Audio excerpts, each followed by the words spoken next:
Bong Navarro, naging emosyonal sa burol ni Billy Crawford.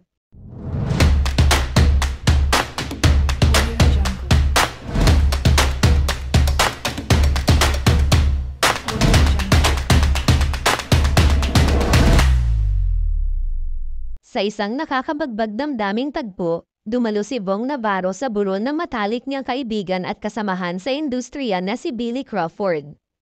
Naging emosyonal si Bong habang binibigkas ang kanyang mga salitang pamamaalam sa kaibigan na halos ilang dekada niyang nakasama sa trabaho at sa personal na buhay.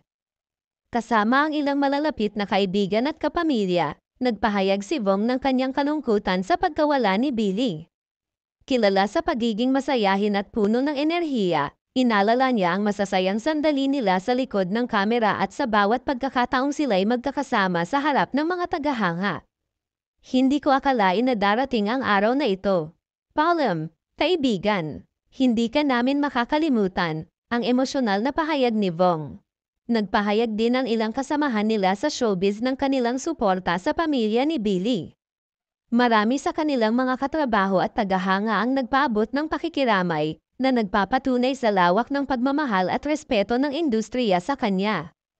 Ang burol ni Billy ay naging isang paalala ng kanyang naiwanang pamana sa showbiz at sa mga pusong kanyang napasaya. Bagamat wala na si Billy, nanatiling buo ang alaala ng kanilang samahan at pinagsamahan ni Bong na ipinakita sa kanilang mga proyekto, mga programa, at ang kanilang tunay na pagkakaibigan na nagsilbing inspirasyon sa kanilang mga tagahanga. Sa pagdating ni Bong sa burol, kitang-kita ang lungkot sa kanyang mga mata habang siya'y bumati sa pamilya at mga kaibigan ni Billy. Sa kanyang mga pahayag, inalala niya ang kanilang masasayang alaala, lalo na ang mga panahong magkasama sila sa mga programa at events, kung saan si Billy ay palaging nagbibigay ng ngiti at saya sa bawat taong nakakasalamuhan niya. Maraming beses na silang nagtulungan sa kabila ng kanilang mga personal na hamon, kaya't ang kanyang pagkawala ay tunay na mabigat para kay Bong. Bukod kay Bong, dumalo rin ang iba pang mga kaibigan at kasamahan nila sa showbiz na nagpakita ng kanilang pakikiramay at pagmamahal sa pamilya ni Billy. Nagkaroon ng simpleng programa kung saan nagbahagi ng kanilang mga alaala ang ilan sa mga malapit kay Billy.